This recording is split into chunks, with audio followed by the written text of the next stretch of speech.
Պարոն Մինասյան, քանի որ ընտրությունների արդյունքները այլևս ընդունվել են բոլոր ուժերի կողմից, այդ թվում եւ ձեր, դուք հայտարարեցիք, որ գնալու եք, ավականու նիստերին մասնակցելու եք, անգամ բյուջեի մասով ասիկ ամեն կոպեկի հետևից գնալու եք, ամփոփելով նախ ձեր տպավորությունները, սպասելիքները, դուք սպասում եք, որ այդքան ձայն կստանայիք եւ ոչ ավելին։ Սպասումները բնականաբար ավելի մեծ էին, ասել էի, որ իմ տպավորությունը քաղաքացիների հետ շփումներից մեծ է, հույս ունեի, որ 50+1 ձայն ենք հավաքելու, բայց ստացվել է այնպես, ինչպես ստացվել է, մարդիկ իրենց քարոզարշավը իրականացնել են գյումրեցիներին ներկայացնելով, որ առանձին ուժեր են, հետո որոշել են, որպեսզի իրենք ձայնը բրիտան ընդդիմությունից առավելագույն ձայն ստացած քաղաքական ուժին։ Եվ ունենք այն, ինչ ունենք, ես կրկին անգամ առիթն օգտագործելով շնորհակալություն եմ հայտնում բոլոր գյումրեցիներին, իրենց այդ բարձր վստահության համար, եւ մեր մանդատները միանշանակ օգտագործվելու է իշա գյումրեցիների, իշա մեր քաղաքի, մեր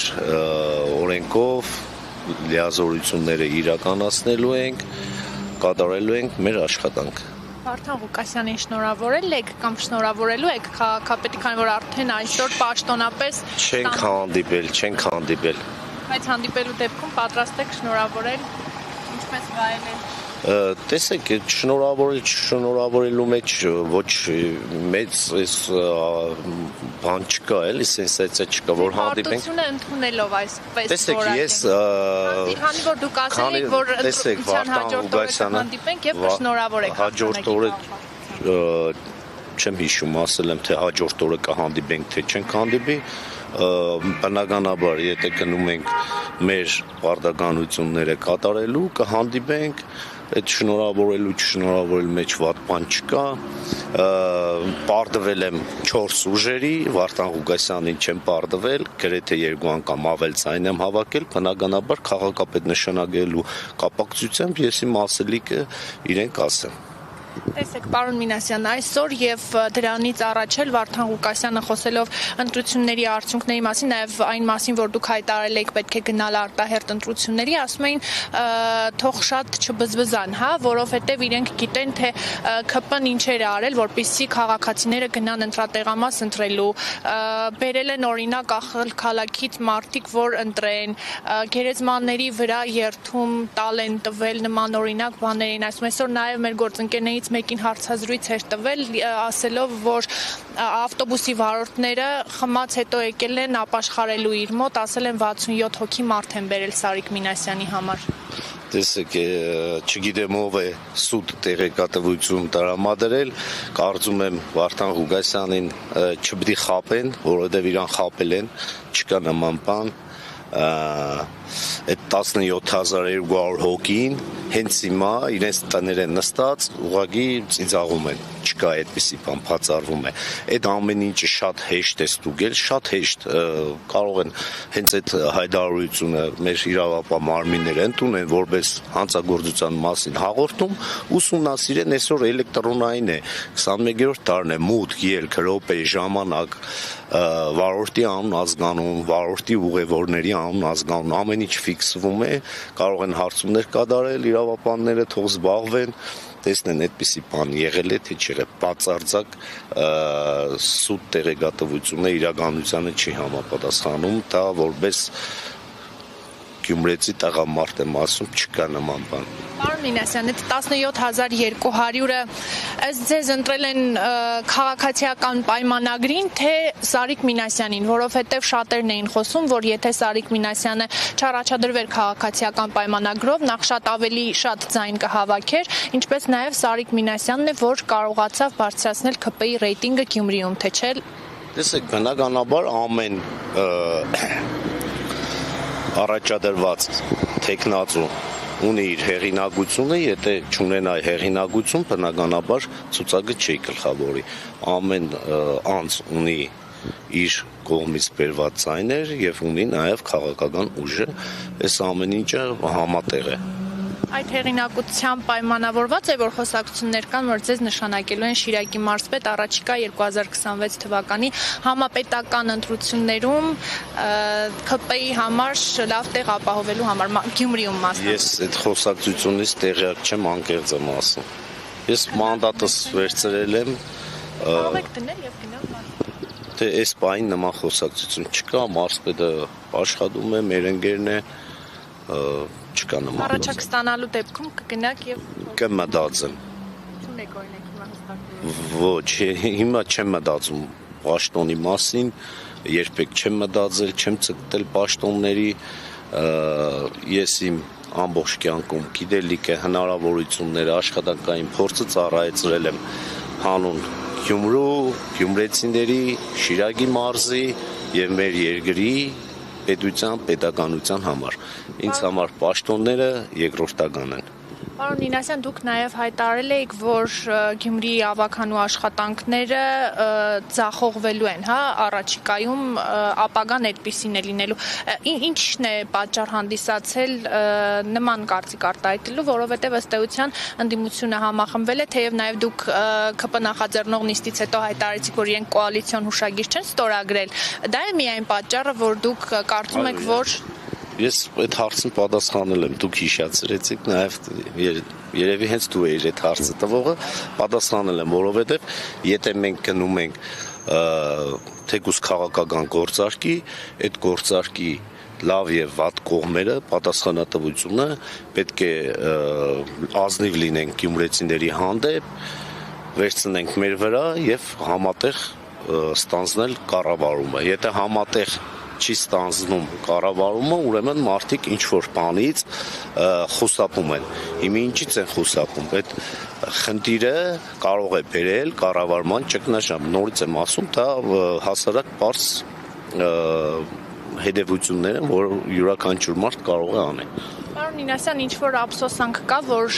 ԿՊ-ով առաջադրվեցիք քաղաքապետի թեկնածու եւ ոչ այլ ուժով, եւ որի դեպքում հնարավոր էր հենց միանձնյա ստանձնել քաղաքապետի պաշտոն։ Տեսեք, ես միշտ այսպիսի սկզբունք ունեմ, ափսոսում եմ չարազներից համար, արածներից համար երբեք չեմ ափսոսում։ Լավ, այդ դեպքում օրինակ ափսոսում եք կամ ներողություն խնդրում եք արցախցիներից իրենց նկատմամբ գեներացրած վատ մթնոլորտի։ Մերի ջան, ես երբեք որևիցե մեկ արցախցու հանդեպ որևիցե վատ միտք արդայդատ չկամ, չգիտեմ այդ հարցը ինչի համար եք տալիս։ Արցախցիների 23 թվականի սեպտեմբերյան դեպքերի ժամանակ 10 օր 24 ժամ իմ աշխատավայրում առանց տուն գնալու, դա գիտեն մեր իմ աշխատակիցները նաև թույլ չեն տա որ սուտ խոսեմ 24 ժամ գիշեր-ցերեկ զբաղվել եմ արցախցիների հարցով 24 ժամ։ Նկատի ունեմ այն, որ դուք օրինակ նախընտրական բանավեճի ժամանակ հայտարարեցիք, որ Արցախը այնքան վատ տեղ էր, որ գյումրեցիներ կային, ովքեր իրենց երեխաներին Արցախում չծառայելու համար գումար էին տալիս։ Տվյալ ժամանակաշրջանում այնքան վատ տեղ է եղել, որ ժամանակահատվածում երբ որ Արցախը եղել է ունեցել է անկախություն այդ ժամանակ, երբ որ Շիրակի մարզի մեր զինակոչիկներին տարել են Լեռնային Ղարաբաղ, ասել եմ, երբ որ հայտնել են, որ ծեր երեխան ծառայելու է Լեռնային Ղարաբաղի այսինչ զորամասում, այդ ծնողները ընկել են սկի մեջ, լացել են։ Հասկանում եք, որովհետև անկախություններ վատ, որ Լեռնային Ղարաբաղը անկախ է։ Չեք հասկանում, ինչը ասում, որովհետև կայուն իրավիճակ չի եղել, մեր մարզի զորակոչիկները ծառայել են Լեռնային Ղարաբաղում, շատ-շատերը ցավոք սրտի նաև խաղաղ պայմաններում են զոհվել են թշնամու արձակած գնդակներից եւ վատ տեղ է եղել ծառայության համար։ Սա հասարակ բան է, բոլորս գիտենք, չգիտեմ դու քանի տարեկան ես, կարող ես հետաքրքրվել քո ծնողներից, եթե ունես աղվակ եղբայր, կհարցնեք, այն ժամանակ գումար են վճարել, որպեսզի խուսափեն Արցախ ծառայելուց։ Ես դա եմ ասել։ Իսկ կարող էին այդ տարիներին տվյալ նախագահների ժամանակահատվածում կառավարման Արցախի այնպեսին լիներ, որ մեր երեխաները գնային այնտեղ, իրենց ամառային հանգիստ անցկացնեին, կրթվեին, սիրեին, այդ հողն ու ջուրը ոչ թե միայն ծառայելու ժամանակ տանեին, ու գիտենք ինչ պայմաններում են ծառայել։ Հիմա դա թաքցնել ախր չի կարելի, չէ՞, մենք բոլորս ապրել ենք։ Հիմա ու այդ իմ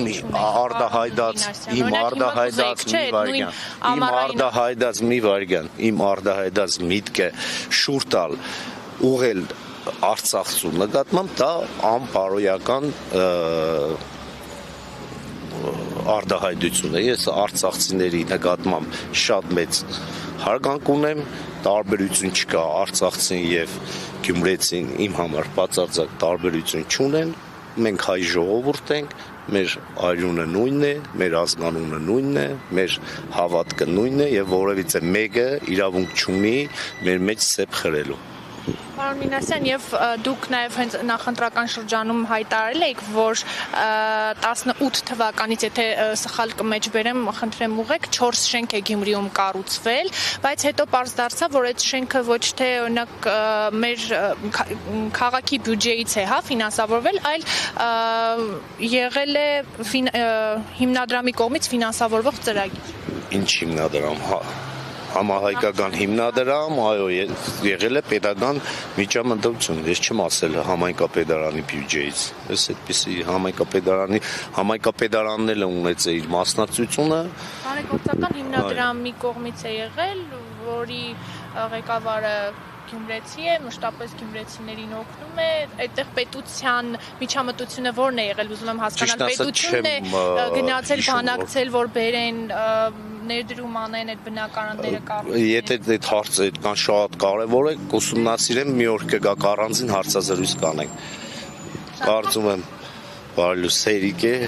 Լավ, եւ վերջին հարցը պարոն Մինասյան,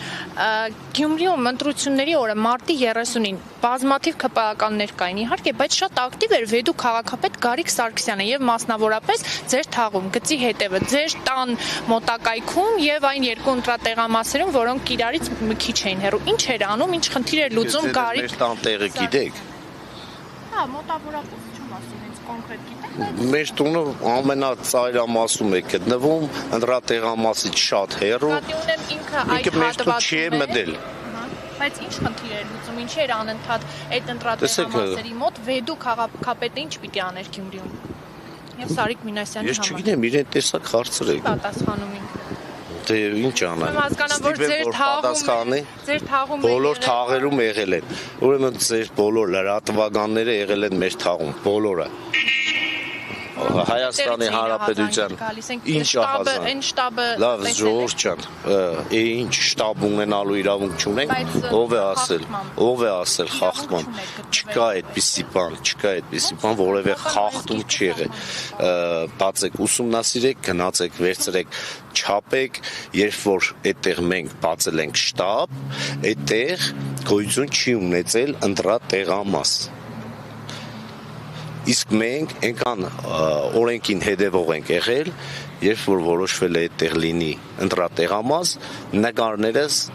մեր շտաբի աշխատողները դրսից հանել են, որ չերևա հանկարծ չմտածենք հարստությունը։ Քաղաքում մեկ պաստառ եմ ունեցել ավել փակցված, ընտրական հանձնաժողովի կողմից նախազգուշացում ենք ստացել, այդ մեկ նկարը նույնիսկ հեռացրել ենք, այդքան ազնիվ ու մաքուր ընտրություններ ենք կատարել։ Ես անկեղծ եմ ասում։